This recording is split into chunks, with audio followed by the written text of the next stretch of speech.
Green Arrow issue number 7. That's right, folks. We are officially entering into an ongoing series for the character. This was supposed to be a 6-issue limited series kind of right after the events of Dark Crisis. Then I think it got picked up for like 12 or something. And now it's just going to be ongoing. I guess the sales are that good, and it just shows you that like things can happen to these characters when good things happen to them. Now, I'm sure it doesn't hurt that Joshua Williamson is kind of like the guy spearheading this. He's, not really like the head of the DC universe right now, but bro's on like Superman and Green Arrow, like two of the most prolific books they got going, so it doesn't hurt that he's doing some of that stuff. And this issue is kind of all about like the state of the DC universe at the moment, which is kind of interesting because the first 6 issues, Oliver has been traveling through time in the multiverse. He went all over the place. He has been back in the proper DC universe. So now he's back and he's got a sweet car, he's got some new duds, and he walks into the Hall of Justice and nobody's there to greet him. He's like, "Where's the Justice League? Do we not have a Justice League right now?" And we don't. We don't have a Justice League right now. It's great. It's really fun. So there's no Justice League. So he wants to figure out what's going on. So he's going to go on a little quest across the DC universe to figure out what's happening. For his first stop, talk to Batman, and he's like, "Well, I thought Dinah would have told you." It's like, "No, we were busy," and then she had other stuff going on because she's doing a Birds of Prey book right now. So it's kind of like a fun little like idea about like Oliver's in a healthy relationship, and he asks about the cat, and they just had a Gotham war, and not looking good. So Oliver wants to know why the Justice League broke up. He then heads to Metropolis where he talks to Superman, and Superman's like, "Well, we just felt it was time for something new to happen. Nightwing proved himself to be worthy to take on the mantle. The Titans became the top people, so they got to do that." And you're like, okay, that makes sense. Oliver's like, I trust Dick. He's a good kid. Then he asks Superman about like the Supercorp stuff. Like, do you trust Lex to do all this? He's like, I don't know. As far as I can throw Lex, I trust him. But you could throw him pretty far, Superman. So maybe something's going on there. He asks about like Amanda Waller as well. And that takes him to talk to Diana. And they're in like their 2 planes. So Diana's in her invisible jet and Oliver's in like, I don't know, an aeroplane or something. He's asking like, what's up with Amanda Waller? And she's like, well, she's doing her own thing. She's got resources and she's protected by a bunch of stuff that we don't really know. But as you could tell, Oliver, I'm not really on the best terms with the American government right now. And Oliver's like, yeah, I could see that, but I can't believe they do that to you. And look, if you need some help, I'm all for taking down the man upstairs. And he's like, yeah, no, Oliver, I don't think that's a good idea for you right now. Maybe you should just try to figure out like what you really want and the answers you're seriously looking for. It's like, why does everything feel so different now?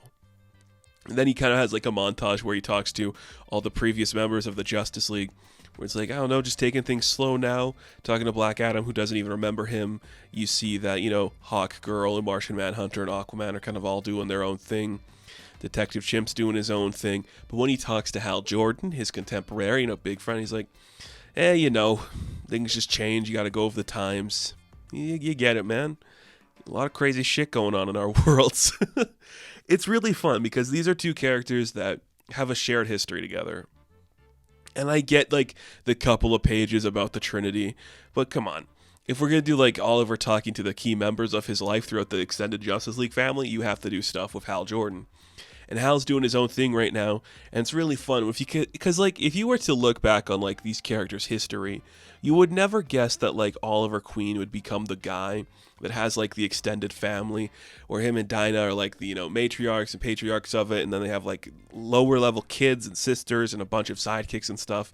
And Hal Jordan would be the guy who's kind of just like going back to a basics, working with his ex, just trying to like keep a name for himself. Who would have thought that? I mean, it's really fun that like the characters in this book, like those 2 even talk about that. Like, who would imagine that I'd become this guy? And Hal's like, do you think you're ready for this? I know you'd be pretty bullheaded, but like, this is a bunch of kids. Do you think you'll be able to take care of them? Oliver kind of just plays off like, well, I think so. I think I'll be able to do the right thing. It's different with Bruce. He has his issues and he trains them to be a certain thing. But these kids, I don't want them to feel like they're trapped. I don't want them to feel like they're stuck with me. And I just, I just wanted to come back and have things feel like a normal, like I could be with my family, I could be with my friends at the Justice League. Everything in this universe still feels like it's just slightly off kilter from what I expected it to be, but something about that, it could get better, it could get worse. Pretty interesting stuff. Like, Oliver's a really good character that you could pluck into any spot of the DC universe and kind of have him like react to the big stuff going on. He's been away in the multiverse, now he's back, like, okay, so there's no Justice League, the Titans took over, Superman's become a corporate guy, Batman's no longer in love, America's against Wonder Woman, and Hal Jordan is now just being like a regular schmo with a job at his ex's like airfield. I mean, he's the guy that would make that seem weird, like having him talk about those things is really insane. And I think that's really fun. But it turns out they're actually like outside like an airfield or something, and there's like some aliens coming down to like take parts off the plane. So the Green Boys are going to team up and take them down as best they can, which is pretty fun. If you haven't been reading the ongoing Green Lantern book with Hal Jordan, it's really fun too. And it kind of has like this vibe too, where it's like, yeah, this is a man who is from a different era coming back to like the present day and has to like reset his standards in his life. I guess it's more like Top Gun Maverick-y than like this book is, but it's on like the same level of like, yeah, this is like a really fun starting point even for the character. That's pretty cool. So then we cut back to Star City, and Oliver's headed back to a base. He shows up to find his son Connor is looking at like a huge map of like everything going on in the books right now, and it's like, yeah, so this is all true. Like, the world's kind of weird, but we're probably like 99% confirmed to be on like our home turf. And you see that Oliver has been like spying on his friends since he's been back, because this all feels stupid. Why would they not want to be a Justice League? Why would they all do this stuff? Connor's kind of like, is spying on your friends a really good idea? He's like, well, of course not. It's not a good idea. But there's something off about everything going on. I don't know what it is. This is like ambiguously not in the events of Beast World, so that doesn't matter. And Oliver is 100% convinced this is entirely Amanda Waller's doing. Something about Amanda Waller doing all this stuff. She's connected to why Roy is still missing. So if we can find Waller, that can lead us to Roy, and that's still the top priority. But while this world still feels slightly off, I know we have to find my other son. And as he says that, there is somebody on the roof of his warehouse, and it is Onomatopoeia, which is like, yeah, come on. We just did the big stuff with Merlin in the last issue. Bring Onomatopoeia in here. And he just says crash. So it's like, okay, something's going to break, and then Onomatopoeia is going to attack. And that's where the book ends. And I'm like, yeah, if we're doing an ongoing, set it up by having Oliver explore the current state of the DC universe and just kind of be like, not even like an audience surrogate, because I think the audience is like largely on board with the stories going on right now, just being like, this is very different. This is something that we haven't really seen before. And I think that's like a really cool thing to explore. It makes a lot of sense for me. Like, come on. Like, of course, Dinah and him have their little romp at the beginning. She goes to do a Birds of Prey. So his next thought is like, all right, I got to find my son Roy. First off, go to the Hall of Justice. Those people can help me. Nobody's there. Okay, what's going on?